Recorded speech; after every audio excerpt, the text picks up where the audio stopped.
إلا كما يقوم الذي يتخبطه الشيطان من المس ذلك بأنهم قالوا إنما البيع مثل الربا وأحل الله البيع وحرم الربا فمن جاءه موعظة من ربه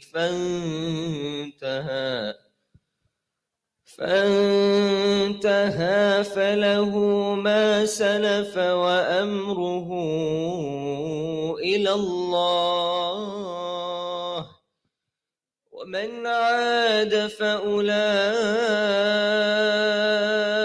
أصحاب النار ومن عاد فأولئك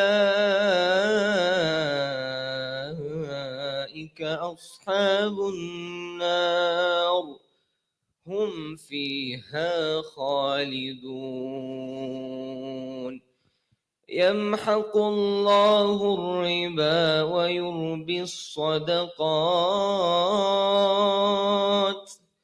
والله لا يحب كل كفار أثيم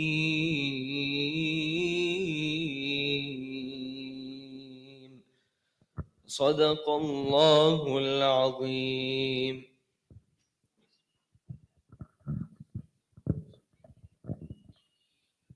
Assalamu alaikum wa rahmatullahi wa barakatuh.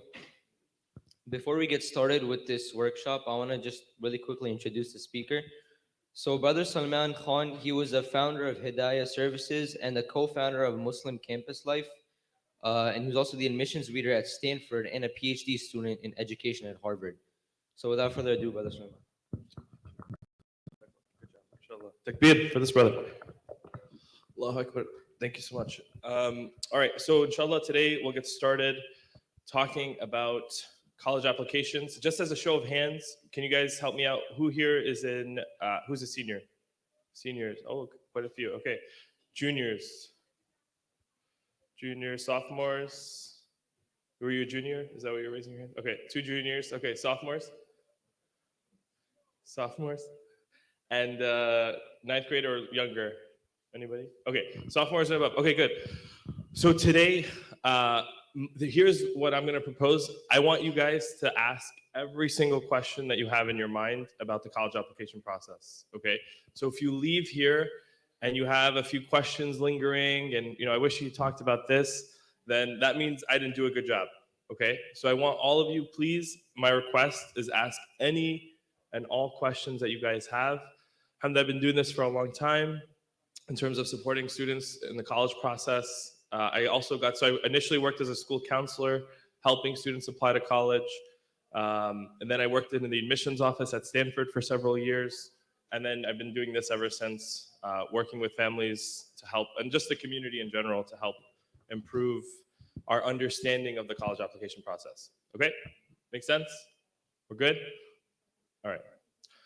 So just to kick us off, I'm just going to talk about these 2 organizations that I helped start, and then we'll jump into the content, inshallah. Okay? So let's skip that. So Muslim Campus Life is an organization that's dedicated towards advocating for the needs of Muslim students on college campuses. So this is, not as relevant for the folks who are interested in just high school process, but I just want you to be aware of this work because it's really, really important that when we go to college, we are in spaces that are, affirming of our Muslim identity, right? And so we have to build towards having more spaces on college campuses that allow Muslim students to flourish. And that is really what this organization is about. And that we have a great team of people from Joshua Salam, who some of you might recognize from Native Dean, who's a Muslim chaplain at Duke, to people in admissions, people in student affairs, all sorts of places. So as a part of this, though, we have a really cool resource on our website, muslimcampuslife.com, that we call the Muslim College Guide. So there's actually advice from Muslim chaplains, from Muslim staff members, telling you how to navigate the college application process, right? So this is a really cool resource. I highly recommend you check it out. Go to your guidance counselors, share it with them too, because even in our schools, a lot of guidance counselors don't know how to support Muslim students, right? And so this was a big initiative that we're trying to push also in schools. Give them this resource. A guidance counselor doesn't know how to talk to a Muslim student, what they're looking for, just download and print. It's totally free. It's a resource that's meant to just help Muslim students navigate the college application process.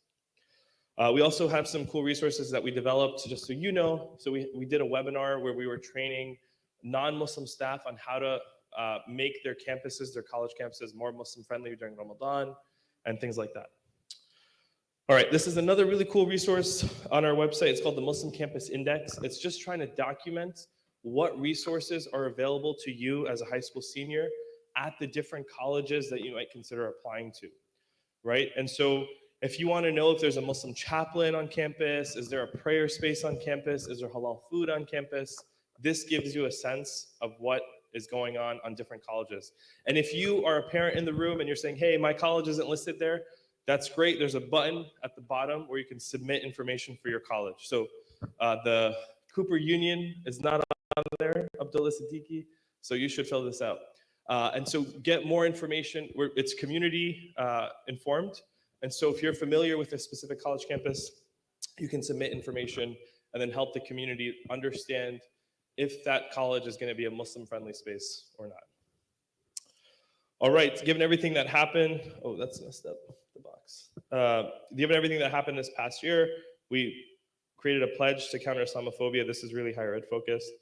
But we also started to document, this is the first of its kind, a tool to document where Islamophobia is happening on college campuses specifically, right? And so if an incident happens, right now, we actually don't know, unless it's in like a news article. If you guys were following this past year, 3 students got shot in Vermont, right near the University of Vermont campus, because they were speaking Arabic and wearing keffiyehs. So we want to start tracking those incidents, right? Let's hold colleges accountable and say, hey, what's going on your campus? We're seeing all sorts of, Islamophobic incidents taking place. Who from the community is going to hold these universities accountable? So we have to start doing that work as well. All right, we do a summit with different higher ed leaders. Okay, we also launched this survey. I'll talk about that later, actually, but we really want to know what you're looking for in a college campus so that our tools are relevant, right? If we're building tools to support you, we need to make sure they're relevant. So if you can tell us what you're looking for, what do you want to learn more about when you approach a college as a parent? What questions do you have that you want answered? We want to hear that, inshallah. All right, so just be an ambassador, get involved. If you have thoughts or ideas, please reach out to us. I saw the Hindu community has this really cool tool. I wish we had that for the Muslim community. Or, I saw the Jewish community has this thing and I wish we had that. So let us know those things. We want to, create tools and resources for the community, inshallah. All right, now Hidayah Services, which is the college counseling specific organization. Our goal is really to help Muslim students navigate this process in the best way possible. This is a really cool resource that we just released 2 weeks ago.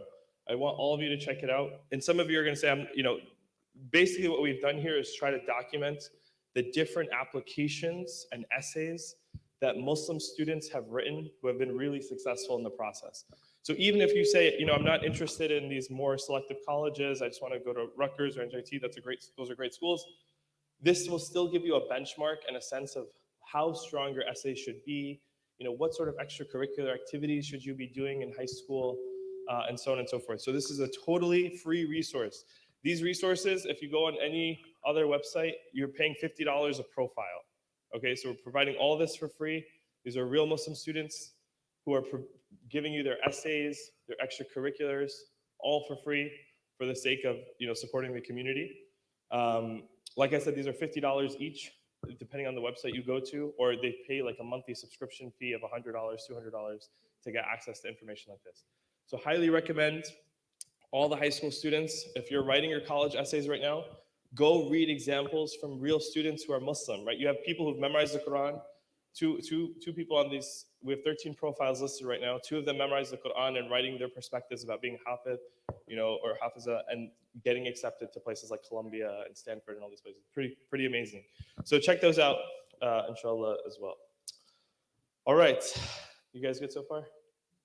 Bored? Okay, good. All right. So, what are colleges looking for at the end of the day?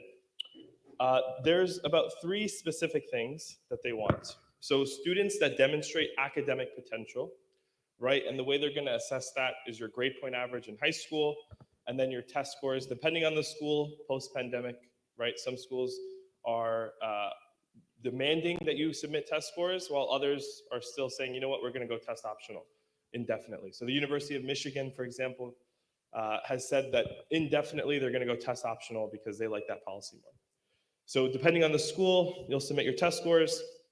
And so they want students who are really showing strength in your classes, again, challenging yourself academically. And then the second thing they do want is diverse student bodies. And obviously we saw, this past 2 years with the affirmative action case in the Supreme Court, some of this unravel a little bit, but at the end of the day, colleges really care about diversity, right? And so it's not just about ethnic diversity, but religious diversity, socioeconomic diversity, diversity of thought, diversity of interest. And so you should be, as an applicant, highlighting the different ways that you are diverse to the colleges. And sometimes in the Muslim community, a lot of folks will go, we always have to be humble. We don't want to talk about ourselves. We don't want to brag. But this is not the space for that. This is a space where you want to, authentically, right? We're not exaggerating, but authentically highlight what it is that you offer to a college. And so if you have ethnic diversity, highlight that and talk about how that engages with your experiences in the classroom, experiences in your school. The Supreme Court case is about how colleges use that diversity. So don't worry about how the colleges use it. You have to still present it, okay? And also religious diversity. So you being a Muslim student is something you should talk about. A lot of times I do workshops like this at different masjids and they go, oh, should we mention that we're Muslim, or how should we talk about this? And there's almost like this fear and anxiety around it. But I really discourage you from doing that, because you have to think about it from the admissions officer's perspective. They're reading thousands of applications year after year after year. You'll be so surprised. The admissions officers who are non-Muslim, maybe, all sorts of different backgrounds, will know more about the Muslim community than some people in the community, right? Because they're reading the personal thoughts of Muslim students from across the country. So they actually have a really deep understanding of what it means to memorize the Quran, right? Because students will talk about that from year to year. And so they'll know how important and how impressive of a feat that is. So you should never feel like ashamed or feel like you have to hide your Muslim identity. It's actually something really valuable to highlight in the application process. Okay, one more thing here too. So MIT, because of affirmative action getting struck down, colleges are now not using race as proactively in the admissions process. But MIT actually had this whole report that they did because they were upset that they were less diverse this year, or this last application cycle, because affirmative action was taken down. And so they're trying to think about, how do we change this, or what are we doing wrong that this process isn't working? So they're very interested in maintaining that diversity in the admissions process. Okay, and then lastly, students that are interested and passionate about real issues and causes and want to make a difference in the world. So a lot of times students just focus on the GPA and the SAT or the ACT, and that's the wrong move. You also have to focus on your extracurricular activities, do things that you care about. And the range, we'll talk about extracurricular activities, but the range of what you can do is so broad. You being an older sibling, if you have a younger sibling and you have to walk them to the bus every morning, that could be an extracurricular activity that you talk about. That could be something so meaningful to you that you highlight and dig into, right? It's all about how you present the information and present it. So let me pause here. Any questions so far? Yeah.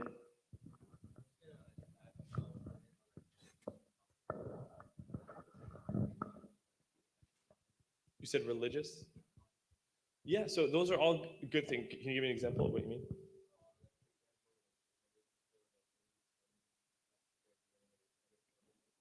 Oh, I see. Like a sports tournament?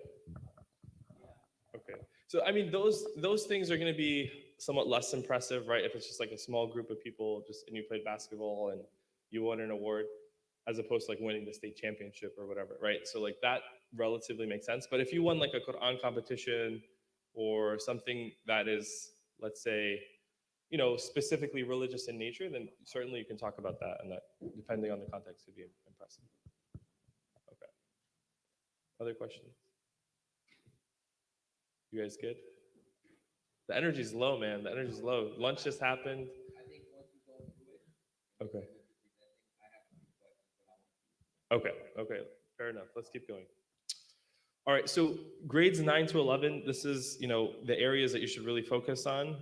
GPA, extremely important. The grades that you get in your classes are going to matter a lot when it comes to getting accepted to a university, but also the scholarship money that you get offered from a university, right? So GPA, foundational. Really make sure that you're getting good grades. And now let's just pause here for a second. If you're not getting good grades, and this is parents where I think you guys can be really helpful, let's understand what's going on. Is it that you need more help in the classroom? Are these classes too challenging? Are you taking too many honors classes, too many AP classes?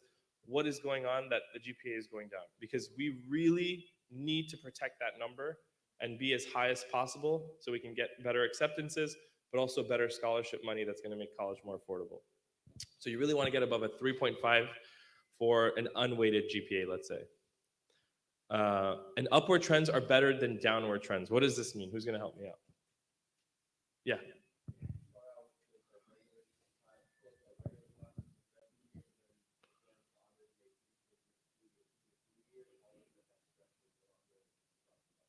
Yes, good. Okay, so in terms of course rigor, taking harder classes as you go along, not starting out taking really hard classes and then you kind of loosen off, good. But also, just to add on to that, in terms of the actual grades you receive. So if you're getting A's and B's in 9th and 10th grade, and then you start getting C's and D's in 11th and 12th grade, that might be more cautionary for college.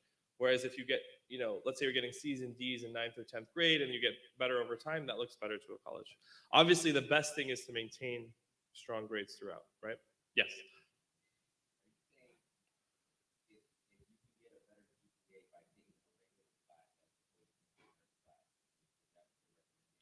Yeah, so it depends on the context is what I would say. So for example, if I'm going to take an honors class and I'm going to get a B, I would rather you take the honors class than the regular class and get an A. But if you're going to take the honors class and you're going to get a C or D, you have to think twice about it, right? And I think you as a parent have to start to think, okay, do you need extra support? Is there extra tutoring you can get access to? Can I talk to a parent, the teacher after school to get extra support? But you really want to protect these numbers. And the reason I'm saying this again is because scholarship money is going to be a lot of, right? It's going to depend a lot on GPA and test scores, 9 times out of 10. And so you want to make sure that your GPA is as high as possible. And I am confident, I don't know all of you individually, but you can definitely get a very good GPA if you put in the effort. A lot of students don't know how to study nowadays, right? And it's not their fault, right? They have a lot of distractions at the tip of their fingers. So it's not always easy for them to focus. So parents, you have to help facilitate that, right? If you're studying and Facebook, look how old I am. If TikTok is open, right? And you're studying, that's not studying, right? Like you need to actually focus. And parents, this is where you can help facilitate those, moments. Because again, if they focus, if they put in the effort, there's no reason all of you can't have a 4.0 GPA. Right? I truly believe that. Okay. And I'm saying this not as a feel-good thing. Like this is experience. I've seen students who have been absolutely horrible. And so there's. All right, I'll pause. Who wants story time? Should we do story time? Okay. So there was a friend of mine in high school. Never applied himself. Literally failed all of his classes. Didn't care about his academic success whatsoever. And he ended up. I ended up not really, connecting with him for a long time. And I met him several years later. And he was telling me, he's like, yeah, I was just joking around. I never took anything seriously. And I was like, what are you up to now? What's going on? He's like, oh, I'm an engineer at this company. I'm like, what? Like, I couldn't believe that he was in that sort of position. I was like, so tell me what happened. He's like, I went to college. I realized I need to get things into high gear. He started focusing. He went to community college, transferred to NJIT, and then at NJIT, he became the course assistant for like one of the most difficult electrical engineering classes, which is no joke, right? So I was like, I can't even believe what you're saying right now, because like it was just such a different person from who I knew, right? But as soon as you start to apply yourself, as soon as you start to take things seriously, the sky is the limit, right? Truly, truly, truly. So help your kids really get to that point where they can really focus on their classes, get good grades, and it's. I think I'm okay right now. Let's see. Let's see. Oh, I do have a charger though. I think we should be okay. Right? Yeah, we have a lot of battery. Okay. Let's see. Okay, so after the number itself, the grades themselves, the A's, the B's, the second is the rigor of your curriculum, right? How demanding are your classes? So this goes to Faiz's point, right? Honors classes versus AP classes versus dual enrollment classes. So you want to have a mix of classes. So if you're, for example, this is a good point to highlight. Actually, let's have the seniors. Can you guys raise your hands again? All right, what do you guys want to study? What are some things you want to study? Sorry, I can't hear you.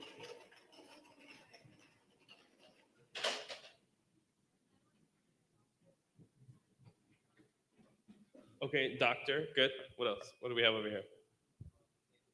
Mechanical engineer, biology. Okay, so like all desi stuff. What else? Bioinformatics. Okay, we're shifting. What do you have? You're not sure? That's a good thing. That's totally fine. I'm not sure is a good answer. Accounting. Okay, so a lot of what you guys have said. Sorry, go ahead. Economics. Okay, so everybody said a math or science field for the most part. So this is a good thing. So you want to be competitive to get accepted to biology programs, accounting programs, economic programs. If I'm the admissions officer, I'm going to start to look at your math and science grades, right? And so you want to demonstrate that you care about these subjects. And one of the ways you can do that is by taking a more rigorous class in math or science, right? So if you want to go into medicine, then maybe you do want to take the AP biology class, right? Because that's going to be reflective of you applying to that major in a few years or the next year. So you want to align your curriculum to also reflect what makes sense. Ideally, you can take the most challenging courses, get A's in all of them. Some of us are like that, not all of us are. So if you're not, going to get A's across the board, then be mindful of how you're presenting yourself. I want to be an economics major. Let me take AP Econ, right? Because that's going to highlight that I actually care about this subject. I want to take the more difficult classes in there, right? And if you don't know, then just think about how you're going to apply to college, right? You can apply as undeclared. You can apply as a certain major. So how am I going to present myself to the college? And that can change. But in that snapshot that they get, how are they going to see me? Are they going to see me as a math student? Are they going to see me as a science student? The courses I take will reflect that. Does that make sense? Yeah.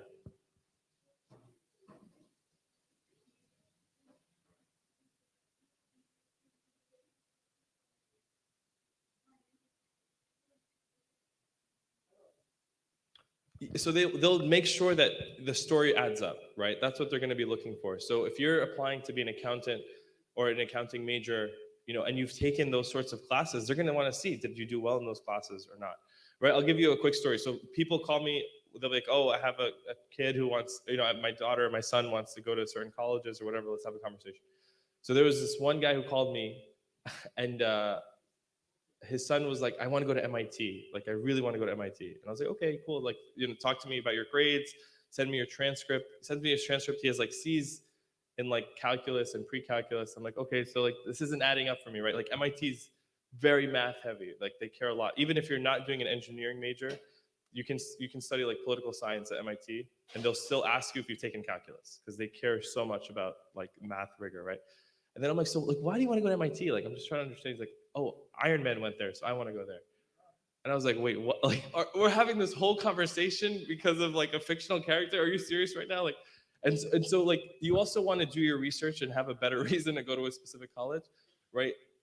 But it's not just, you want to make sure you're making rational decisions, right, that reflect the courses you've taken, the GPA you have, and so on and so forth. Okay. Let's keep going. So in terms of SATs and ACTs, This measures your test taking ability. Again, post-COVID, you guys have a lot of flexibility. You can definitely apply to purely test optional schools. Never take the ACT or SAT and get away with it, right? Folks before 2020 could not do that.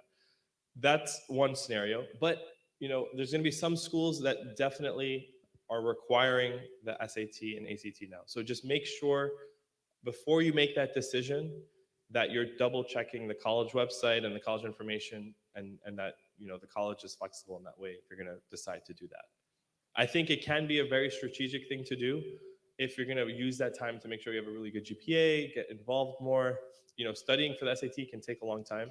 It can be very expensive depending on the context. So there's a world where I would totally recommend to a student, don't even take the SAT or ACT, right? If it makes sense, again, for that list of colleges you're thinking about, and so on and so forth. Does that make sense? Okay. Yeah.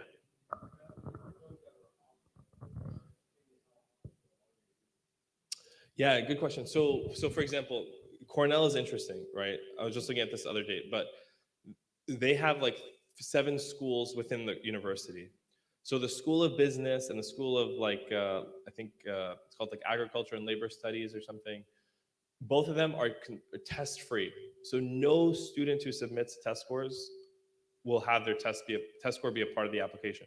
But then the engineering school at Cornell is test recommended, right? So it's weird because if you apply to that school at Cornell, then you should be submitting your SAT score, right? Even if it's test optional, because they want to see it, right? And so it's gonna become, why is this person not submitting it? They must not have gotten a good score, or whatever it might be, right? So they can start to build a narrative of their own.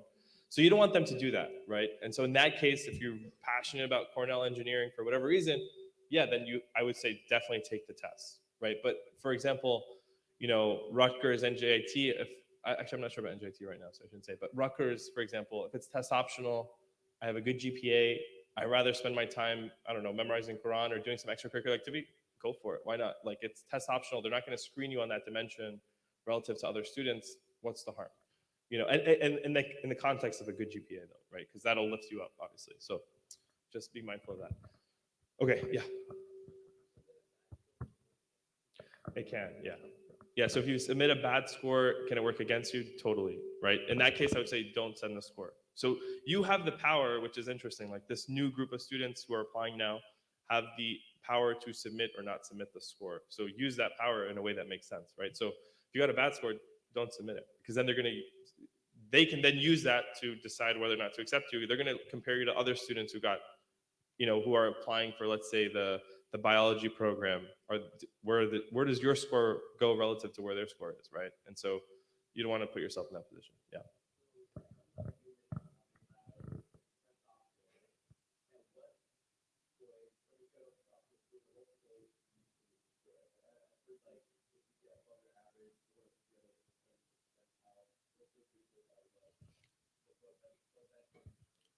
Yeah. So if you have a good score, if it's on average or higher than this universities, and you can Google any college and what their average SAT score is and find it, you should totally submit it, right? I think you should submit it. What I'm saying is, like, just from a strategic perspective, there's a lot of investment that goes into test prep.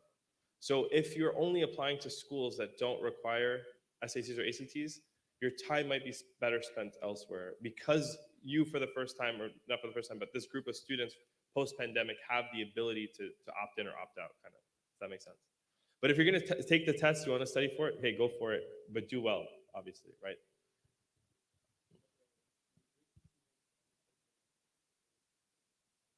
Yeah, good question. Does a good GPA compensate for a not as good test score? It can, depending on the context, right? So let's say you're going to a school that it's test mandatory, right? You have to submit a test score.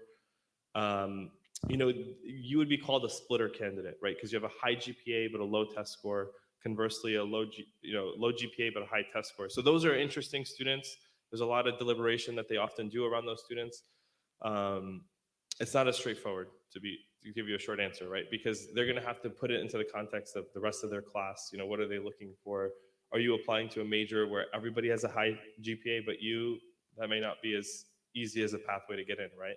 But if you're applying to a major where, like, okay, your GPA is not that bad relative to everybody else, but your test score is great, you know what? Let's accept them. So it's a conversation. Yeah. Yeah.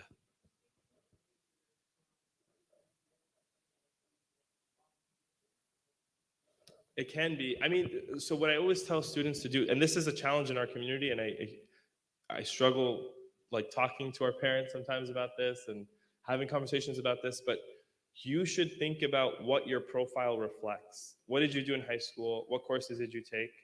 And then think about what major makes sense. A lot of times, our students are doing Model UN or mock trial. They love English, and then they're like, I want to go be an engineer. And it's like, okay, let's think about that. Like, does your profile reflect that you've set yourself up to be an engineer? Like, in terms of, I'm taking calculus, or I'm taking pre-calc and calculus. I'm going and trying to do some like coding thing. If there's a hackathon at Rutgers, I'm going to the hackathon at Rutgers. So you want to be just mindful of what you're presenting to the college, right? Because this happens all the time, Muslim and non-Muslim, obviously, but especially in our community with medicine, I've seen it so much, where it's like the kid is doing mock trial and Model UN, and then the dad wants them to apply to a 6-year medical program that's extremely competitive. It just doesn't, like, I'll tell you right now, you'll get rejected, right? It's not going to happen. So just being mindful of the way you present yourself and what your profile is presenting also is speaking for itself, if that makes sense. Okay, you guys good? Positive energy? Yeah.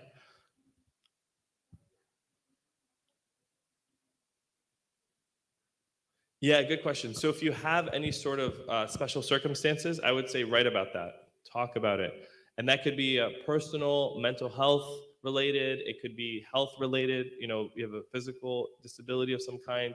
Financially, you know, if your family may not be as high income, write about those things. Those are important pieces to the application. People are not going to know unless you tell them, right? And so you have to tell the admissions office why you would make a good fit for this university. What diversity are you bringing into the classroom and into the campus environment that they're missing that you can highlight? So if you have struggles with ADHD or something similar, talk about those things. If you had issues with depression, mental health, talk about these things. These are all things you should highlight in your application.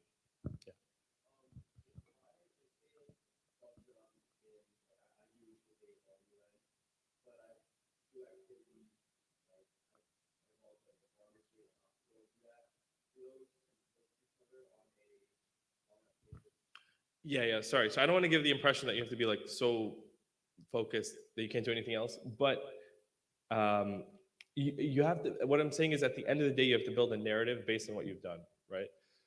And so you have to. If you were applying to like a health related major, I would tell you to highlight those experiences more than the other experiences, right? So maybe in your essays, you're talking more about those experiences than Model UN, for example. You still have learned valuable skills from Model UN you can talk about, but you want to present yourself as someone who is in that area and track, if that makes sense. Okay? Good. Students, you guys are okay? You're like, my parents dragged me here. I don't want to hear any of this. It's too late. I'm a senior. You guys okay? Okay. All right, so SATs are at a 1600. For those who don't know, there's 2 sections, critical reading and math. It moved to digital only this spring. So this was the first time it completely moved to a digital exam, and it will also be adaptive. Okay, what does that mean? What does adaptive mean? Who's gonna help me? Yeah. Good, exactly. So the test is gonna be adaptive in the sense that if you're doing good on the SAT, now it'll get harder during the test. If you're doing not so great, it'll get easier on the test. So this is new. It just came out this spring. So some folks have opted out, like, you know what, I'm not going to take the SAT, I'll take the ACT instead, right? Because I'm more comfortable with a different testing format or whatever it might be. So just all this to say, do your research, right? Like, you have 2 options to take the test if you decide to take it. Don't just jump into the SAT because your brother took it or your dad took it or whoever took it. Do your research. Colleges will accept either one of these exams. So look into both of them. So the ACTs are more popular in the Midwest, and they tend to be more popular as you go out west in the country. But there's also a science section. So if you're someone who's more science oriented, maybe you want to take the ACT instead of the SAT. Okay? Yeah.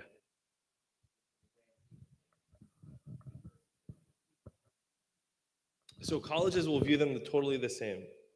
It's totally up to you. It's like two test prep companies that offer an exam that colleges accept, right? So you can choose. But one of them has a science section, and this is not like a memorize facts and spit them out science section. This is like, can you read a chart? Can you apply the scientific method? Those sorts of things. So it might be more conducive to your learning style or your kind of test taking style relative to the SAT. So I would just, again, be mindful of that as you approach it. Okay, so then we have extracurricular involvement, right? And I'll just break it out in three ways. So you have in-school involvement, right? So there's different clubs at your school. You mentioned Model UN, right? There's chess club, there's anime club, there's robotics, there's all sorts of stuff. So colleges want to see leadership roles in those clubs, not just membership, right? So if you're a member of 10 different clubs, colleges aren't really going to care. But if you're a leader even in one of those clubs and you can talk about what you've done in the club, I joined the Spanish club as a Pakistani American because I love the Spanish language and I just found it so fascinating. I became vice president of that club. That's really interesting. Let's talk more about like what happened there. Okay, I want to learn more. Or I was in Model UN. I became the head delegate or whatever, secretary general, whatever they call it nowadays. And I took our students to 4 conferences and we got awards. That was a leadership experience. Like you can talk all about that. But colleges want to see leadership roles at this point, not just club involvement. So what I tell students, focus on 1 or 2 activities that you're really passionate about and do something meaningful in those activities, right? How can you advance that club in school or even outside in the community, right, with those roles? Yeah.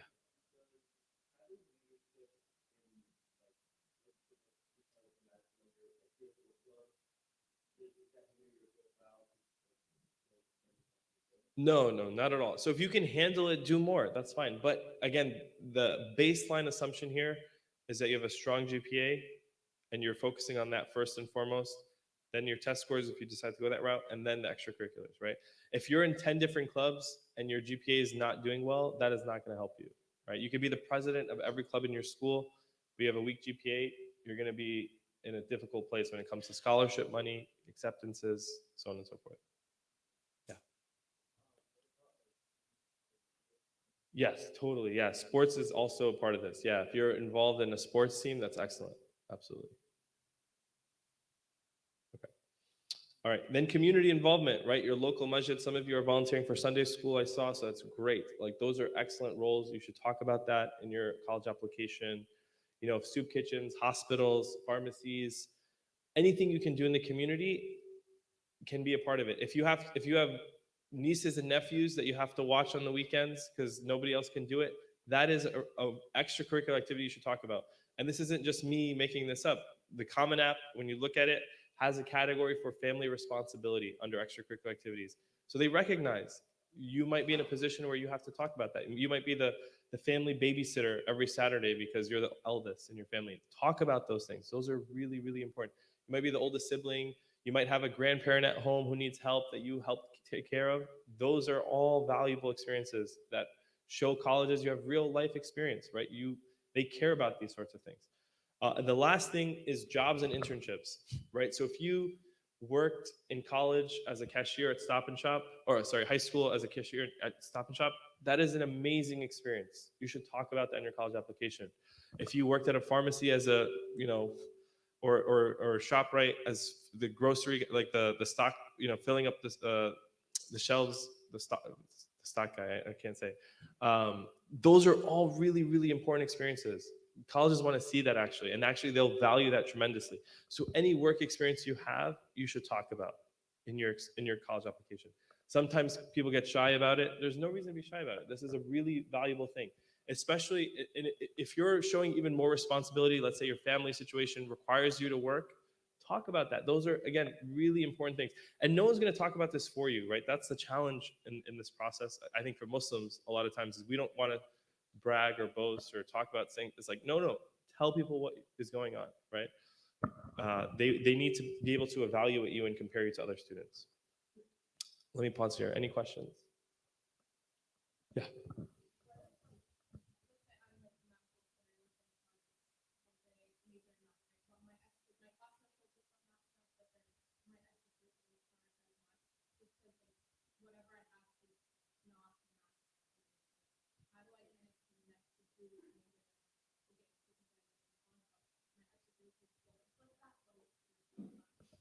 Yeah, so you want to talk about that in your essays as much as possible, um, and maybe connect them in your essays, I think is one way to do it.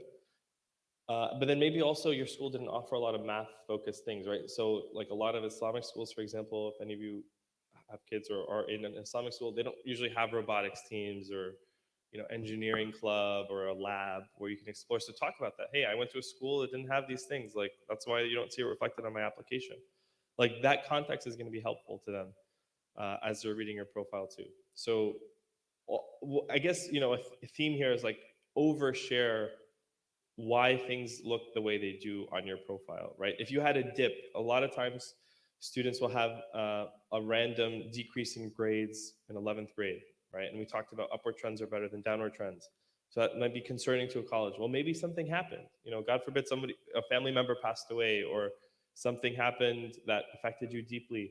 Like you need to mention, because the thing is, the reason I'm saying you have to mention it is because colleges are going to say, oh, so and so can't handle the classes they have in high school. How are they going to handle what we have in college? But you have to say, no, there was a special circumstance for why that happened to me in high school, and I can handle the classes at your college. I will succeed at your college, and I'll be a great student when I get to Rutgers or NJIT or wherever I'm going to go, right? So you have to explain that to them, because if you don't, they're going to fill in the gaps and say, oh, so and so isn't a good student. Why am I going to accept them? Let's move on to someone else.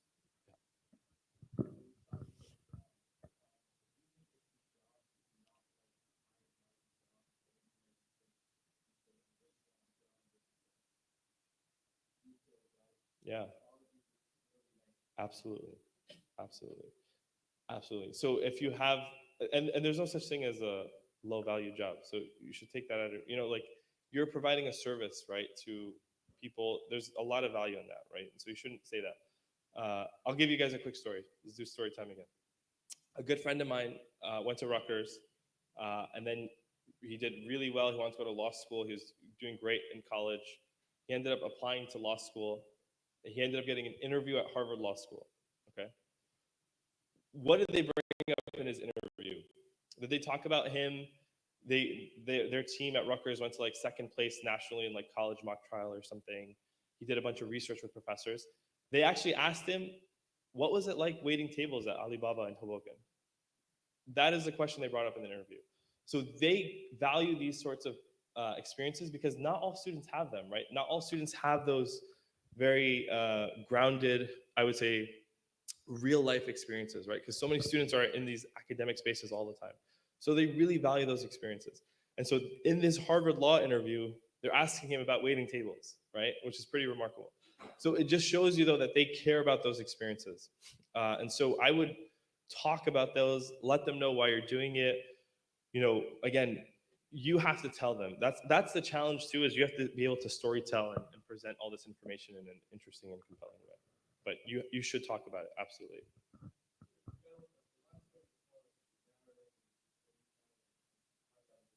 Yeah,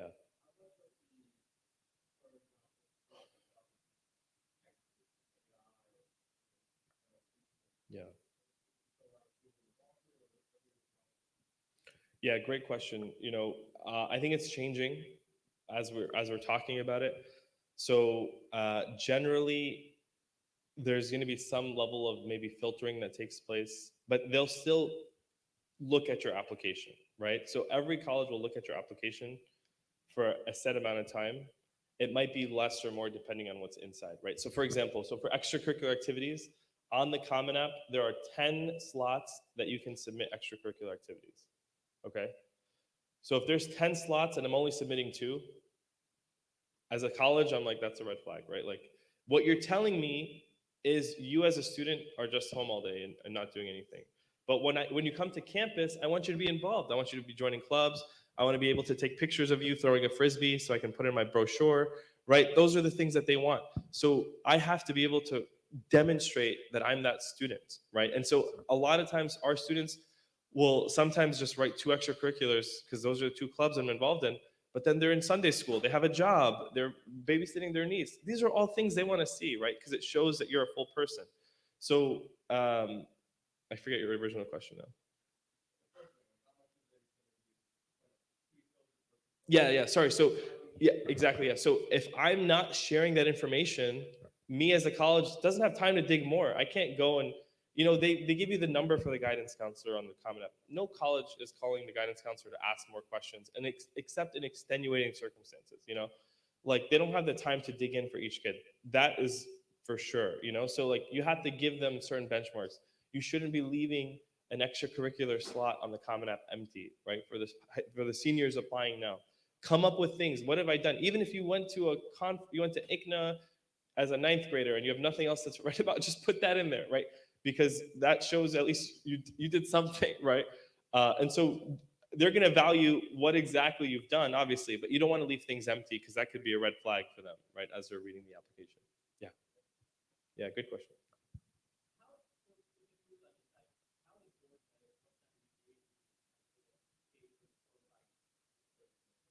Yeah, undecided majors are harder to evaluate because you're trying to just look at them overall relative to like, hey, let me compare them to all the other kids who applied to economics, right? Or all the other kids who applied to computer science or biology or whatever.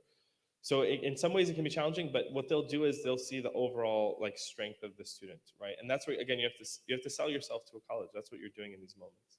And I'll just say, so Oscar Wilde is an author, not like a role model from our Islamic perspective, but he has a really good quote that I love. He says, if you know exactly what you want to do with your life, that's your punishment, right? Because you don't get to explore, you don't get to see all these other things. So it's just a nice, I think, way to kind of approach that. But if you're undecided, go see what else you want to do. There's a lot of different pathways. There's a lot of different, especially nowadays, right? There's all sorts of people doing all sorts of interesting things that beyond medicine, beyond engineering, and so on and so forth.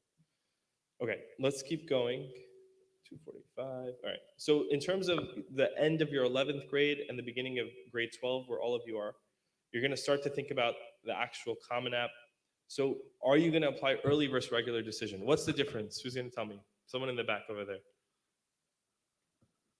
Who didn't speak? You spoke, which I appreciate, but I want to get someone else involved. Anyone? Applying early versus regular?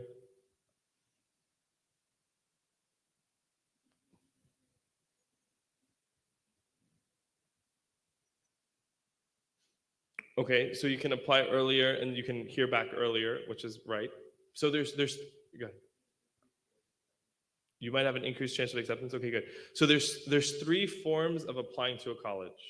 Okay, as like a high school senior. There's early action, which means you're applying early to the university. So actually, before we get into that, why might it benefit a college if you apply early to it? Why do you think colleges like that you apply early? Okay, shows you're prepared and you're dedicated to that college. Excellent. What else?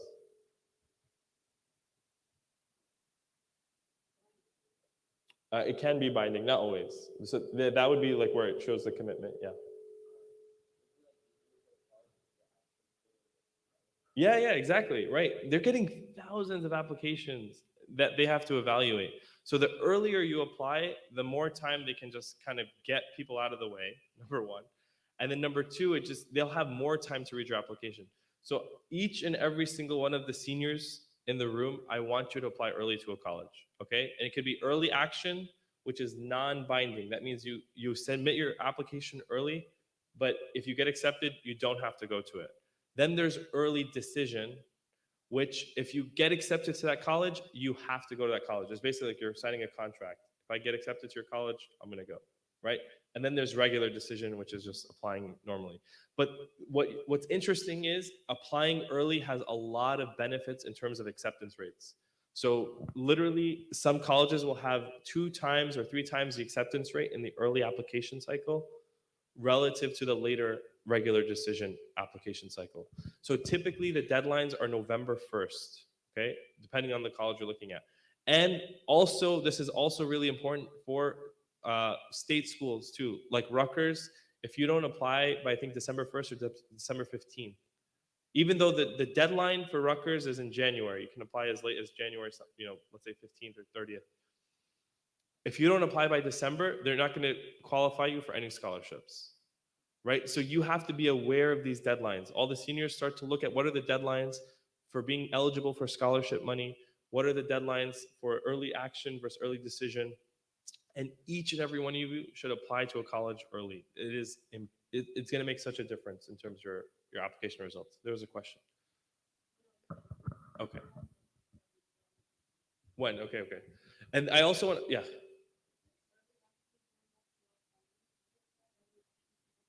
Yes. Well, depending on the school. So I think like Yale is restrictive early action. So you can only apply to Yale early action. They don't want you to apply to other schools, which I don't know, doesn't make a lot of sense. But most schools who are early action, you can apply to multiple schools early action. Yes, good question. So actually, let me jump out of here for a second. There's also this really good program. If you are a low-income student, you should check out. So there's this really good program called QuestBridge. And basically, if you're a high-achieving low-income student, you can get a full scholarship to one of their 40 college partners, okay? So there's a bunch of different colleges here, and all of them have agreed up front that if you get accepted through QuestBridge, they will give you a full ride to their college, okay? So if you qualify for this, please apply, okay? It's really, really important, and we need more Muslims to do it. And it's a really wonderful program. They give you support, they give you a laptop, they give you all sorts of things. So definitely check this out as well. Sorry, QuestBridge. QuestBridge. That's the name right there. So definitely check that out. There's also, I think they canceled, I think this one's over, but they used to have the Gates Scholarship. It's very similar to QuestBridge, but I think it's no longer running. Oh no, is it? Wait, that's interesting. I thought it ended last year. Okay, but it looks like it's still going on. So I would also apply to the Gates Scholarship. The Gates Scholarship and the QuestBridge Scholarship, they will give you full rides if you get accepted into their programs to different universities. All right, so really, really important programs. All right, let's keep going. All right, so early, are we all going to apply early? All the seniors? Are you committing? That means you have to get your essays on time. Doesn't mean you write them 20 minutes before the deadline. You put in effort, you review the essays, you talk to your school counselor, talk to your parents, share the essay with a friend, get feedback, really make sure it's something you feel good about, right? And then also by November 1st, we're submitting our grades, we're submitting everything to at least one college, okay? And it doesn't have to be binding. You can do the non-binding option. I'm not telling you to do the binding one. Early action, yeah? Okay. All right, then you have to fill out the actual application. There's a Common App. So the Common Application, for those who don't know, we have internet, so let's use internet. This is good. So the Common Application is one application you fill out, and basically a bunch of colleges have signed up for it. So you can submit that one application to multiple colleges. You don't have to keep filling out the application over and over. So you'll use the Common App to do that. Sometimes colleges will say, okay, we want a little bit more information than what's just on the Common App. So they'll have what's called a supplementary application that is through the Common App. So you're still working through the Common App to maybe do an extra essay, answer an extra question, whatever it might be. Then you're going to write essays. I mean, I have a whole separate workshop on writing the college essay. It's really important. The storytelling piece is absolutely critical. You really want to make sure it's a polished essay. It's going to matter a lot in terms of the application process. But please, please, please, if you take one thing away from this presentation, do not phone it in. Do not do things haphazardly. From SATs, every time, I'm sure there's some of you in the room, so I mean, no offense to you, but you know, whenever I talk to high school students, it's like, oh yeah, I'm just gonna take the SAT without studying. I just wanna see how I do. You're gonna do poorly. Like, you have to study, you have to prepare, right? This is a test that can open up thousands and thousands of dollars for you and your family. Treat it like that, right? Treat studying for the SAT like it's a $50,000 bonus, right? Because that's what it is if you get accepted to some of these colleges on full scholarship, right? You're talking $200,000 in some cases, and it's all determined by this random test as a junior, right? So treat it that way, right? Don't just take the test cold. Oh, I'm not going to study. I just want to see how I do. I'll tell you, you're not going to do good. Like, that's the answer. So just really, there's every year there's students who are, I took the SAT like 7 times. That is not what should happen. You just need to take it once or twice. You study for it, take it once or twice, and you're good. Okay? So just prepare for that exam, just like you're going to prepare for these essays. So don't come the night before the application is due and just type something up, right? Really start writing it now. You have, what, about a month, maybe a month and a half before you have to start submitting your applications if you're applying early. Start today. What am I going to write about? And then, talk to your English teacher, talk to your school counselor, get feedback, and really put in an intentional effort. Yeah. PSAT is not that important. There's no, you're not going to submit your PSAT scores. There is the National Merit Scholarship that runs through the PSAT 11. It's $2,000. Depending on the college you go to, that's not that impactful. And it's also a lot of hassle. They just keep emailing you and sending you these things. But I mean, it's basically, if you do well in the PSAT, you'll get access to that, which is great. But the SAT is much more important and you get much more bang for your buck, right? In terms of you'll get full scholarships, talking 20, 30, $40,000 a year, right? By doing well on that, depending on the school.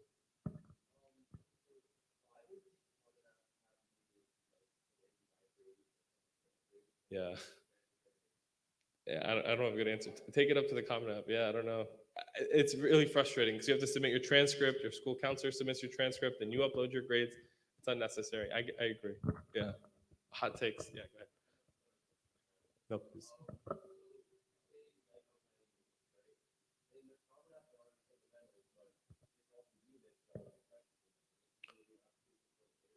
So UMich, you'll see the supplementals when you choose your major and your school because it's specific to the school. So stay tuned. Yeah.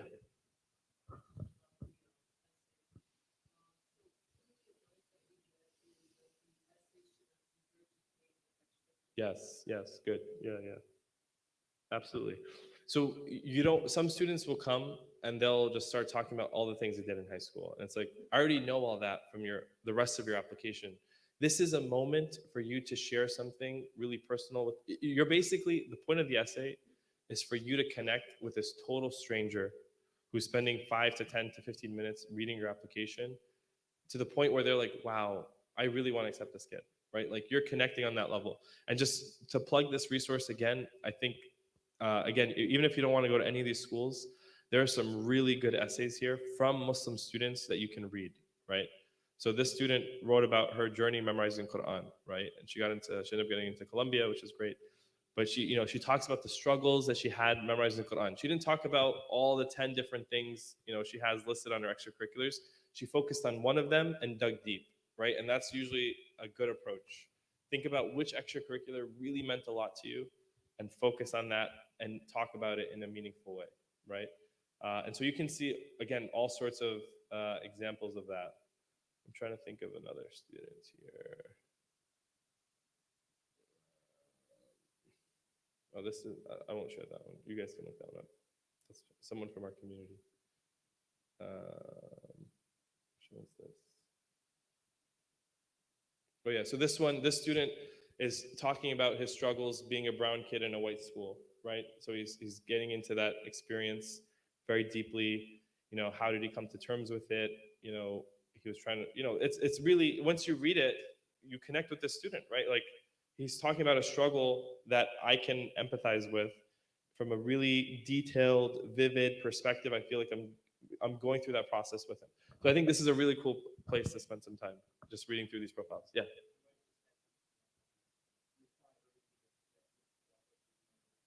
Oh, good question. So early decision, let's say it's binding. Depending on the school, they'll automatically push you to regular decision, which is good. I don't think I've seen any undergrad colleges disqualify you from later applying, but typically the disadvantage if you get accepted an early decision, if it's binding, right, is that you can't negotiate as much around scholarship because they know you want to get there, right? So there's lessons they know in a binding scenario where you're applying early and you have to go if you get accepted. There's only a few colleges that operate that way. They know you want to go, so there's less incentive that they have to offer you basically to go. If that makes sense. Yeah, good question. So I generally I don't know. It's a tough question. I generally say use like ChatGPT or Bard, or I think they renamed Bard now, something else. But use them for idea generation. Don't use them to write your essay, because at the end of the day, you want to write a really unique essay that no one else can write, and that is the litmus test you should ask yourself. If I cover this essay up, can anyone else write this essay? And if the answer is yes, that's not a good essay. Like, you want to write something so unique, so powerful. Like, this sounds corny, but I have literally cried reading some essays because I'm like, wow, this is just like so unbelievable what this student has gone through, right? And so you want to connect on that deep level to the extent that you can. So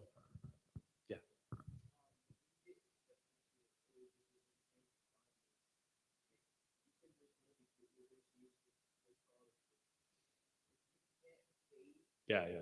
Good question. Good. Thanks for clarifying. Yeah. Good. Excellent question. So sorry, there's a difference between, and we'll talk about this in the second half of. There's a second workshop after this. I don't know if you guys are staying. Financial aid, but there's a difference between merit-based scholarships and financial aid. So merit-based scholarships are based on your academics, right? So when you go to Rutgers or NJIT, they're typically offering merit-based scholarships. So they want to give you a scholarship based on your GPA, your SAT scores, etc. Whereas when you go to a place like, let's say, Princeton is actually famous internationally for being one of the most generous with financial aid. So if you cannot afford to go to Princeton, they will cover the cost if you get accepted, right? And so that's actually a good question, because there's a big misunderstanding around college costs. A lot of colleges that have deeper pockets, i.e., they have larger endowments, typically offer very generous financial aid. So you might see that it says Princeton costs $50,000 a year, but if your family makes less than $200,000, it might be free for you, right? And so that is not something you hear all the time, but it's true. And they'll work with you to make the finances work, because the hard part is getting accepted. Once you get accepted, they want to get you there, right? They want to help you get in and come to the university. So that's a good question. There's a difference between merit-based scholarships and then need-based financial aid. Okay? Yeah.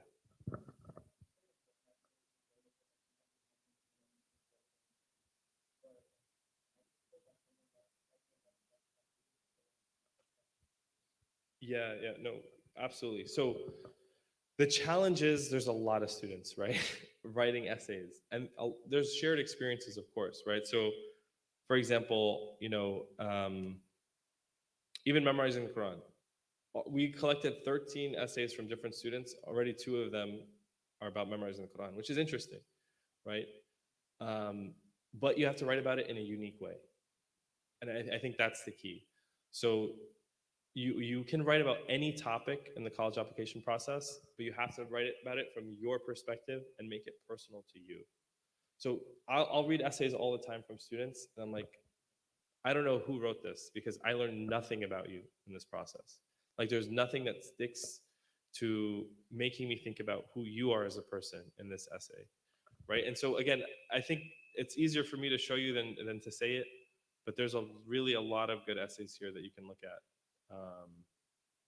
This is another good one. So this student, I thought this was really creative, right? You hear this hadith all the time: paradise is at the feet of the mother, even if she can't stand on her own 2 feet. And then he goes into this disease that his mom has, right? And then how it, leads him to want to find a cure. And so he reaches out to some professor and he does research in high school.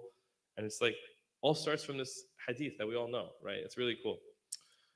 So I think, again, you can write about any topic that's appropriate from a unique perspective. But that's the hard part. You have to really think, and this is where I'm saying don't rush it. Because if you rush it and write it right before the deadline, it's not going to be unique. I can tell you right now. It's going to be a bad essay 9 times out of 10. So you really want to spend time thinking about it. How am I letting my voice shine through in this essay in a way that's unique and powerful?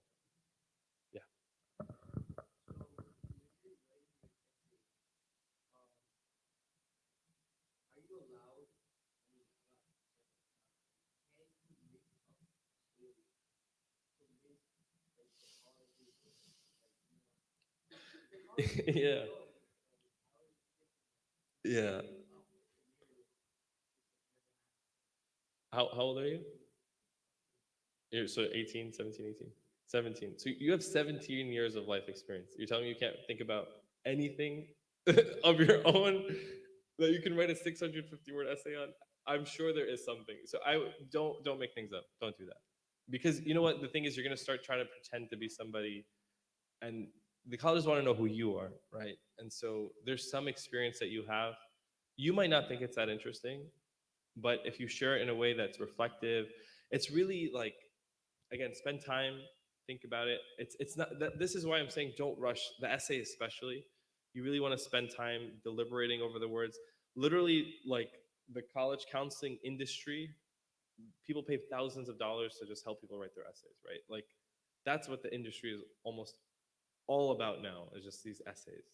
So all this to say that you really want to spend time on them, right? Not that you need to spend the money on that, just that you need to really focus, think through, reflect on your own life. What are the most meaningful moments of your life? Do you have a mentor, a grandparent, a parent, uncle? Who, what, what matters to you in your life, right? And that's what you want to share in this essay. That makes sense. Okay. Yeah.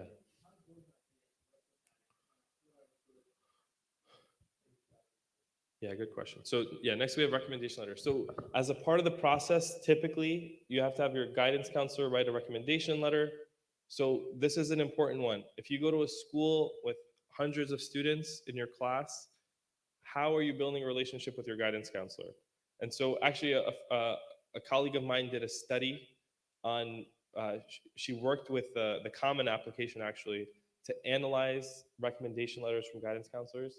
And she found out in some high schools, year over year, the guidance counselor was using 80% of the content over, right? So they were not submitting unique recommendation letters, right? They're just writing, and you know, it's hard. You're writing recommendation letters for hundreds of students. There's going to be some, you know, themes that repeat or whatever, but you want to try to build a relationship with your guidance counselor. Even if you're a senior, go meet your guidance counselor, say, hey, I just want you to know I'm applying to these schools. I really want to go here. This is my dream school. I would love it if you could talk about this in the recommendation letter. I don't know if you know this, but you know, I volunteer at my Sunday school at my mosque. It's a really meaningful experience for me. This is what I do in that position. You know, I'm a part of this group called Young Muslims. We meet up every Friday. We do a lot of volunteer work, right? I work at the local grocery store. I don't know if you knew that. You know, I work 20 hours a week. It's hard to balance that with my academics and my schoolwork, but it's important for me, for my family, for whatever reason.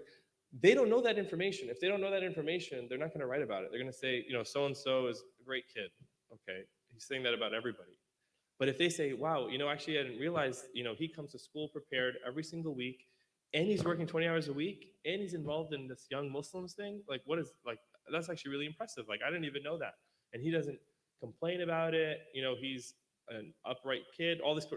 So you need to have those conversations with your guidance counselor. So for seniors in the room, go and make an appointment with your guidance counselor after you've done some, you know, reflection on college lists and all that kind of stuff.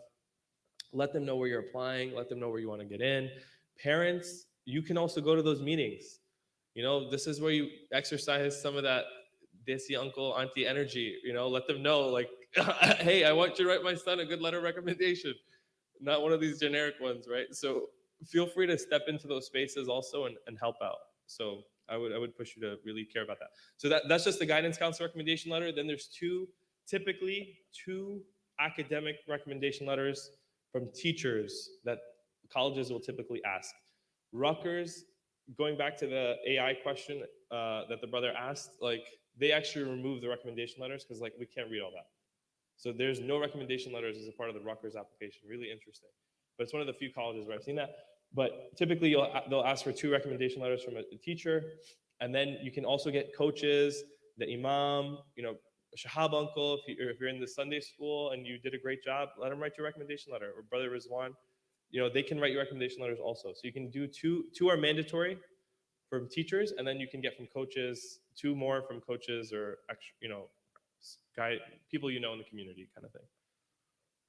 Someone had a question? Please, yeah.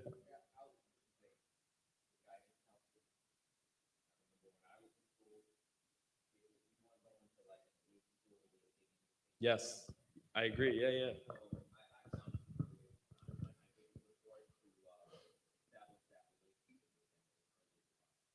So what you just said is really important. And we don't have a lot of understanding of what happens with a guidance counselor from like a research or public perspective, right? But my experience, I had a student who I was working with who went to like one of these prep schools. He got a scholarship to go to like the what is it, the one in Montclair. There's one of those prep schools. Yeah, yeah, that's the one. And then I was talking to him, and he's like, "Yeah, my counselor said just apply to Rutgers and like not aim very high and all this stuff." I was like, "What? Like you have great grades, you have great extracurriculars. Doesn't make any sense." But it felt like the counselor was pushing him down to put other students up, right? And so this is where it's important. There might be discrimination, that could be happening in these spaces, and they have a lot of power to discriminate in that role. So this is where you have to be proactive and talk to them, let them know, "Hey, this is where I want to go. I want you to write me a strong letter." No, obviously don't say that, but like I'd love for you to include these aspects. I don't know if you know, but I did all these other things. And parents, go into those spaces, advocate for your children in that sense too. You have to kind of, because they have to submit a letter. You can't change that, right? And oftentimes you can't choose your guidance counselor; it's assigned to you. So have those sorts of conversations. Yeah.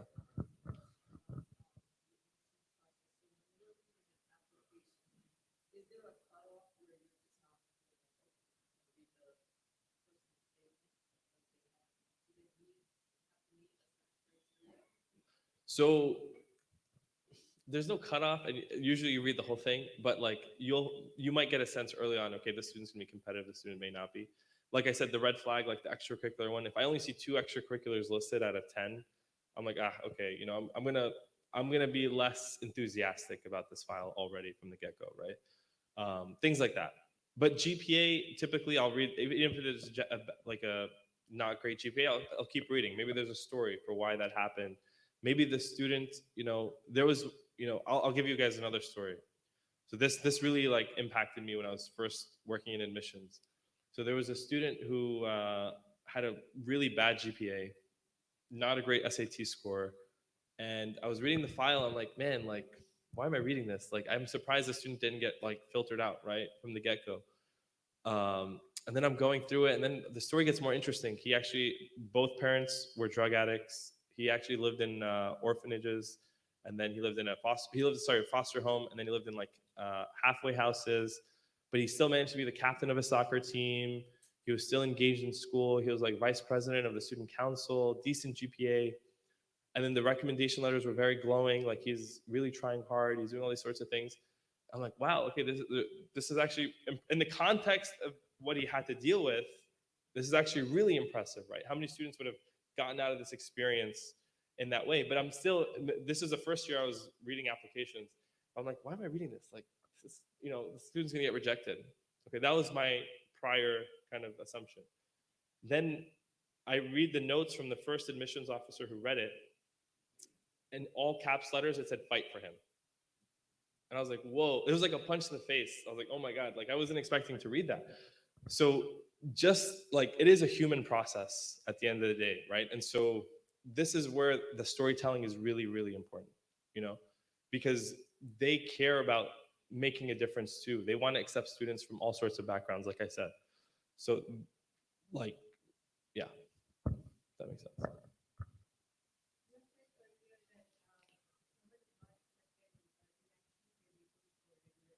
Yes. Oh yeah, good question. Sorry, so I should have clarified too. So you'll submit by November 1st your early application. The benefit for you as the person applying is you will find out by December if you're accepted or not. So it's a very quick turnaround.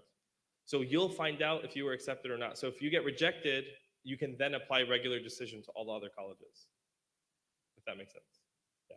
Good question. Yeah.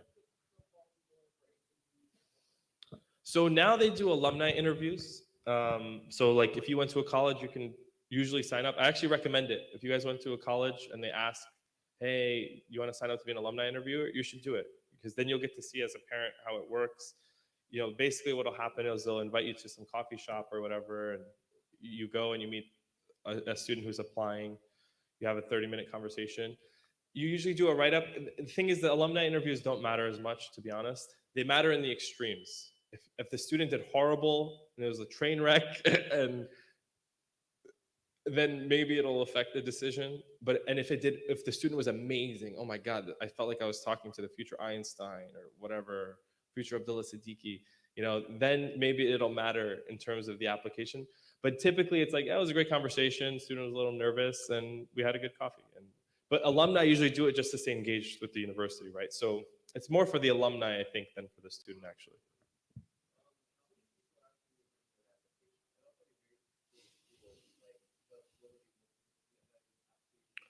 Yeah, typically it'll be two initially, and if you are being pushed up the process, a lot more. So typically, the way it works in admissions is a person is evaluating the application. If they 9 times out of 10, if there's a chance they'll get accepted, they'll push them through to the next person, and that person usually goes up or down, votes up or down, right? So if they vote down, you're out of the process. If they vote up, then it goes to a committee, and so then you and the initial person go to this committee, and you have to basically make the case for why my kid is the better kid than your kid, and then they literally do votes in that committee, if that makes sense. Yeah. Yeah, that's more selective schools. It tends to be. Yeah. At state schools, I mean, it's still a very similar process. There's still going to be somewhat of a committee process because they want to have checks and balances, right? Because like if there was no committee, I can just admit whoever I wanted, and no one's double checking my work, right? So there's still going to be some level of check and balance.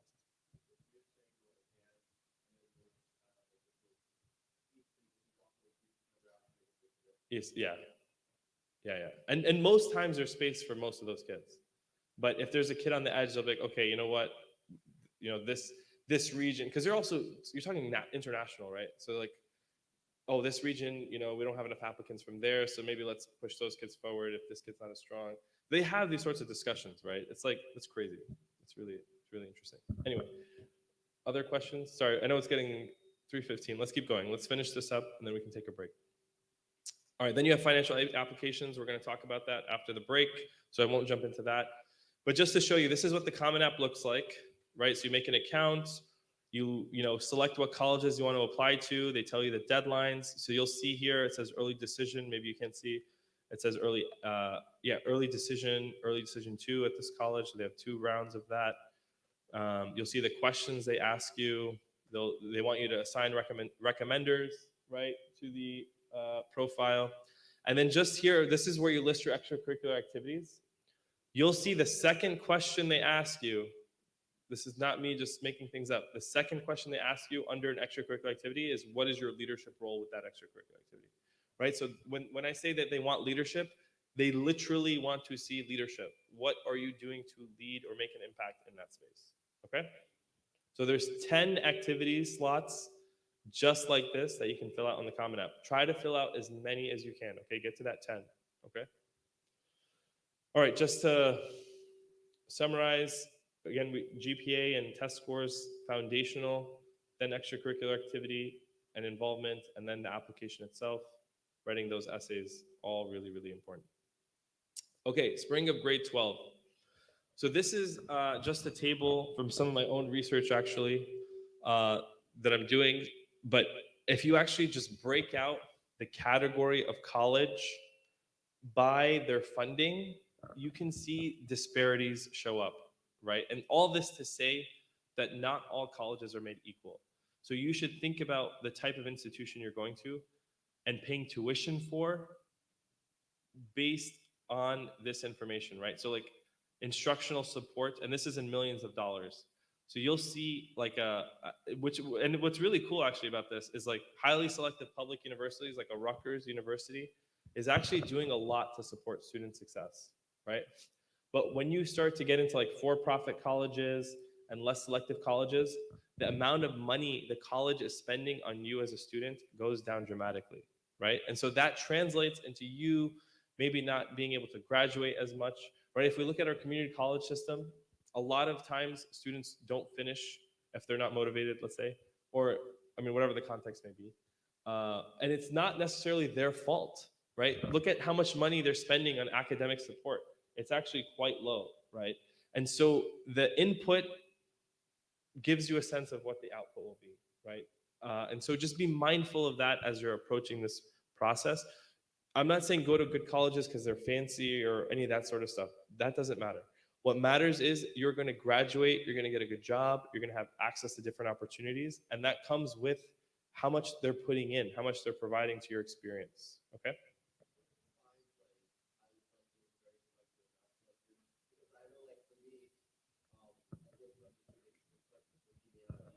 Totally, yeah. Yeah, and I don't think there's a good answer, right? To be honest with you, I would say do your research and look for colleges that have a really like Stevens, for example, in Hoboken.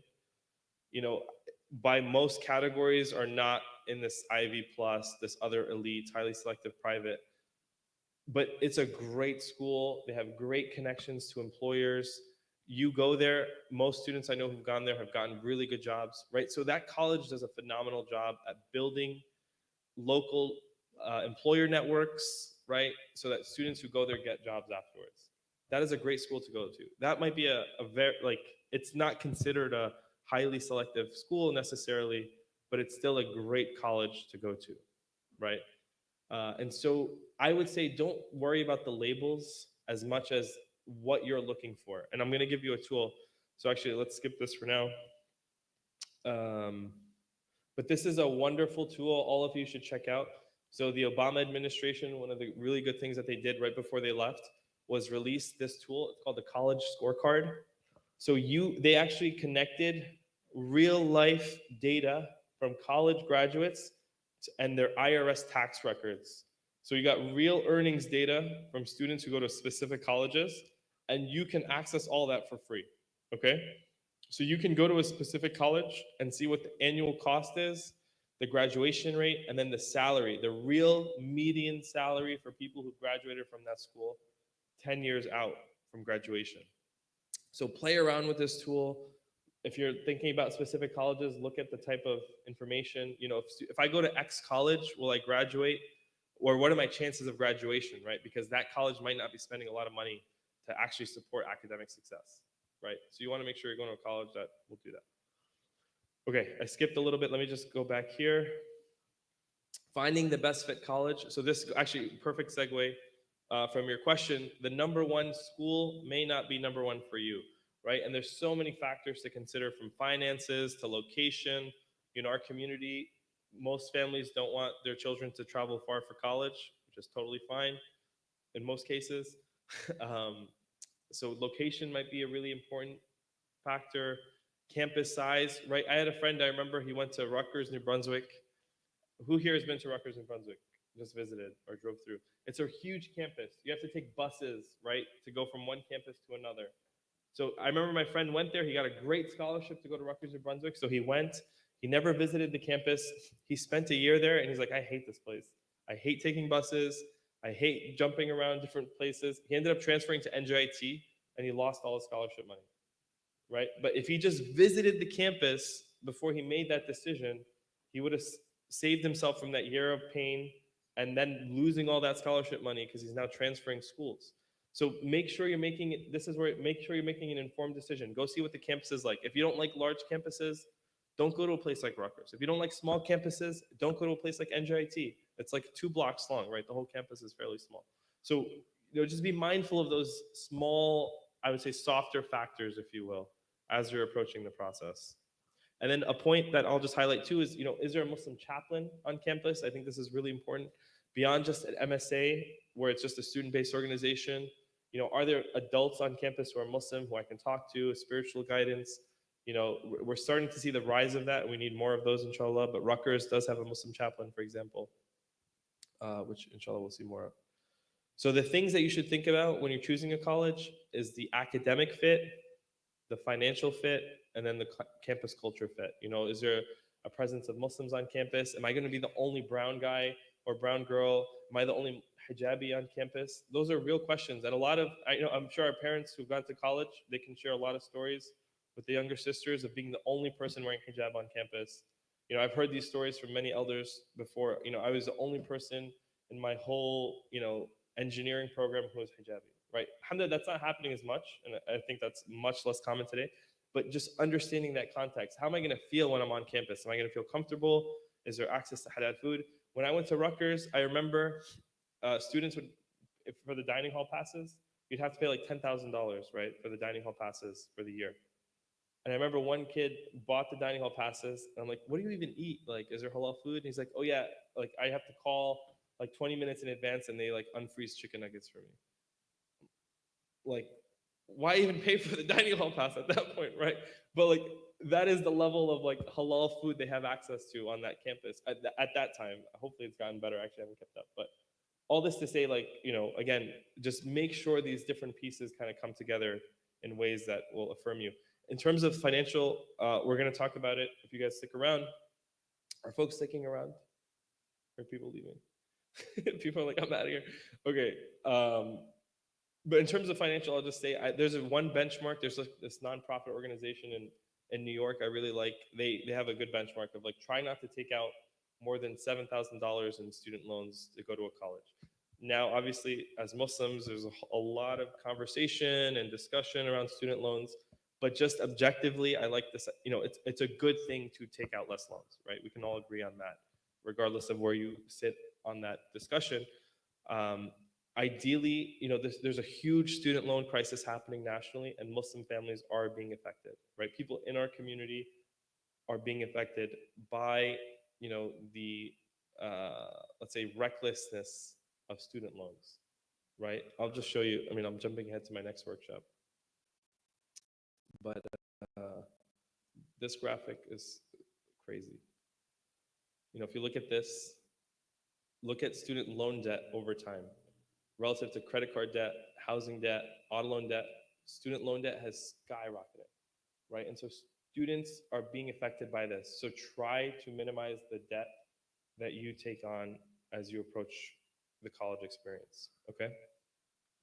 All right, let's keep going really quickly. Yeah, so there's a lot of different things to think about. So really do your research, right? This is an investment that you're making. So think about it from that perspective. What is the return on investment I'm getting from going to X college? What is the cost I have to put up? And then what am I getting out of it? And use that college scorecard tool that I said. This tool is so important because so the average high school graduate makes about 30 to 35,000 right out of high school. Okay, this is based on Bureau of Labor Statistics. It's probably higher in New Jersey, I'm assuming, but nationally it's 30,000. If you go to this website, there are some colleges, typically for-profit colleges, which, my opinion is you should try to avoid those colleges for several reasons we can talk about. But for-profit colleges especially are very harmful, and they target Black and brown communities to get these guys to sign up for federal loans, get them on the hook, and then they don't do anything to support them afterwards. There's actually a lot of studies and public media on this. It's really harmful. But all this to say, there's some colleges that will literally have no effect on your earnings. So what's the point of going to it, right? So avoid those colleges, but you have to do your research to understand that that is not a good college to go to. Does that make sense? Okay. I've given you guys a lot. I'm sorry. Hopefully this is helpful. Okay. Okay. I'll just say, just generally here, set your intention, work towards your goal, and make dua, right? That's a really important part of the process. Remain open-minded. You might have a dream college in mind. I want to go to Princeton. That's my dream school. I grew up in New Jersey, whatever. It might not happen. That's okay. There's other options. There's other great schools, but just be open to the process, okay? And there's a lot of really cool role models in the community that have done really interesting things. You have someone like that, Sheikh Yasir Qadi, who went to Medina for traditional learning and got his PhD at Yale for Islamic learning. So he has like East meets West kind of thing going on. You have people like Mufti Hussein, who just went traditional Islamic learning his whole life, right? Then you have someone like Dr. Anya, who is a Stanford-trained medical professor, who also did Islamic learning on her own and teaches at Zaytuna College on the weekends. Like what? So you have all these really cool sorts of examples in the community. You should look up to people, reach out to them, try to learn their story, see how you can kind of, go on a different path as well. All right, so as students, keep your GPA up, study for your exams if you decide to take them, and use your free time wisely. This is so, so important. If you are not in 12th grade, you should not have days in your summer where you're just at home doing nothing. Go do something, right? And I'll give you a quick story. There was a family I was working with and it was a Muslim family, and the daughter didn't have many extracurricular activities. She had great grades, great, test scores, but no extracurricular activities. And so I'm like talking to the daughter. I'm like, what do you like to do? Oh, I don't like to do anything. I just like to stay home. I don't want to leave the house. All this kind of stuff. I'm like, okay, there's got to be something. Like, what are you passionate about? We keep talking, keep talking. The one thing she liked was makeup. She spent all her time watching makeup videos. This is a true story. So I'm like, okay, makeup. Like, what do we do with that? Like, we got to use. You have to think about how to use this to make an impact. So we came up with. She started going to the nursing homes in her local nursing home every Saturday, and we do makeup for the old women with the makeup. Okay. So now you have this brown Muslim girl going to this nursing home. All these white women lining up. She's doing their makeup every Saturday morning. Within a few weeks, there's like a line out the door because they all want to do their makeup every Saturday. It's like it becomes like a routine at the nursing home. So within a few weeks, she has to go and recruit other students from her high school. Now there's like 5 or 6 kids all doing makeup for this nursing home every Saturday morning. And then within a few weeks, it makes a school newspaper. Or not the local newspaper, the town newspaper, that this whole thing kind of happened. Right? So even you might think you have like a silly hobby, right? Like something like just watching makeup videos because you like that for whatever reason, but you can apply that in a context to make a difference, right? And so whatever your interest might be, you don't know what you want to do with your life, that's fine, but you have some sort of interest. There's something that you like to do. How can you use that interest to make a difference in someone else's life? That is a way to approach it. But you should not be home playing video games and Fortnite and Minecraft or whatever else the guys are playing nowadays. All day. You need to be out of the house, making an impact in some capacity. Okay, and then just understand the importance of school. This is a really important time period. Again, doing good in school will have such financial dividends in terms of scholarship opportunities, college acceptances, inshallah, and so much more. In terms of parents, financial preparation is key. We just touched a little bit on the whole financial student loan crisis that's taking place. This is something you really have to be diligent with your kids. Make sure you know what they're doing. A lot of times students will have to sign master promissory notes if they're taking out a loan, okay?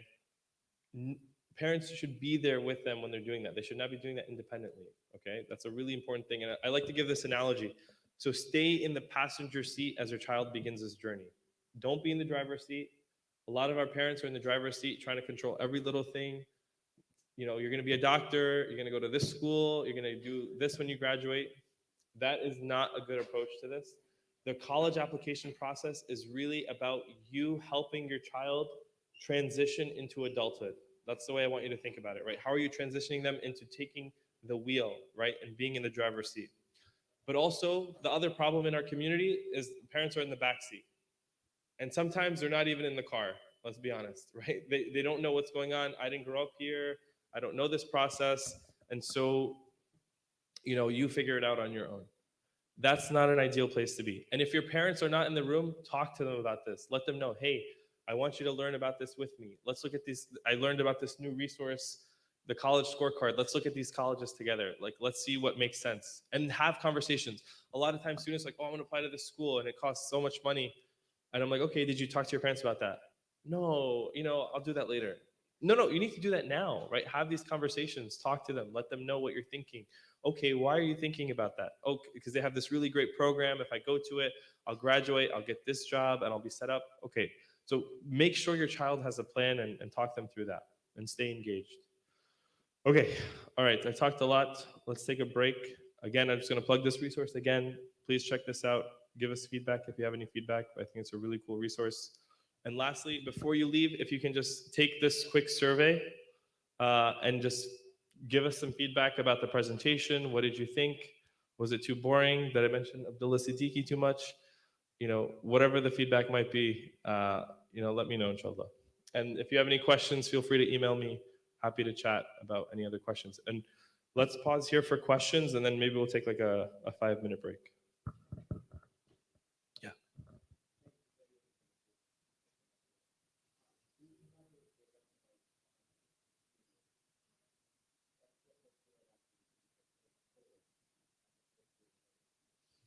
Yeah, great question. So if you go overseas and do things, totally fine. Yeah, definitely talk about it. I think the challenge here, going back to the brothers, one of the two brothers had mentioned here, um, very stereotypical essays. So there's a lot of, I would say, wealthier students that have these essays of like, oh, I went to this refugee camp and it changed my life. So that can be somewhat used a lot, that theme, I would say. So just think about how you're writing that. If you're writing about that in the essay, at least, how are you doing that in a unique and powerful way? But generally, yes, those experiences are great. You know, if you went overseas and you volunteered somewhere, excellent. You know, some people will work with universities overseas. That's fine. All that is great.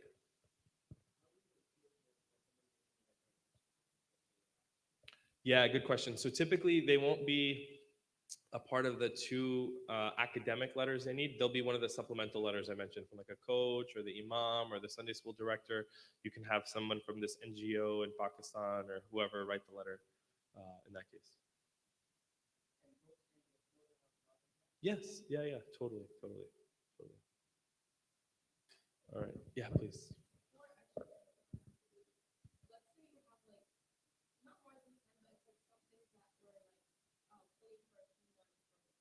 Yeah. Yeah. Yeah.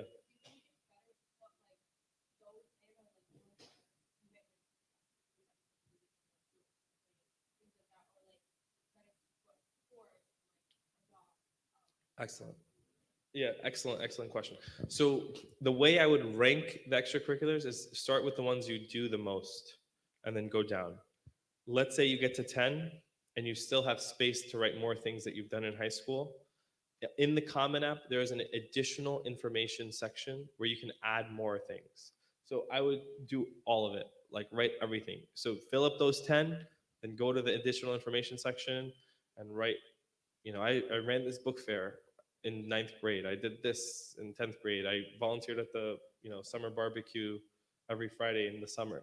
Whatever bake sale, that you guys do on Fridays. All that, yeah, totally add it. Okay. Yeah, just please fill out the survey though if you can, if you haven't already. If you guys have any lingering questions, please ask them. I'll just say this as a final point. So I do independent college counseling, but I hate this industry for a lot of reasons. I think people will try to scare you into hiring them 9 times out of 10 and make you feel like you don't know anything and they know everything. Don't fall for that. There's a lot of people in our community who go and pay $5,000 or $10,000 to these independent counselors. 9 times out of 10, it's not worth it. Okay, so I just want to say that as a concluding remark. There's all sorts of gimmicks that people fall for. I was working with this one Muslim family, and I was helping this student apply to college. And then after you apply to college, the next thing is to do the financial aid forms, right? So the financial aid, like the FAFSA, which we'll talk about right after the break.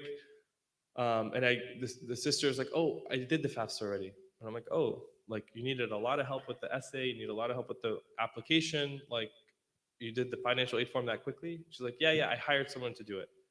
I was like, "What do you mean hire someone? It's literally called a free application for federal student aid. The first word is free. Like there's no reason to hire somebody. So just don't fall for those things. And if you hear, even in the community, if people are doing that, tell them, you don't need to be spending money unnecessarily on things like that just because you might be nervous or scared. Feel free to reach out to me. Happy to answer any questions, inshallah. And thank you so much for coming.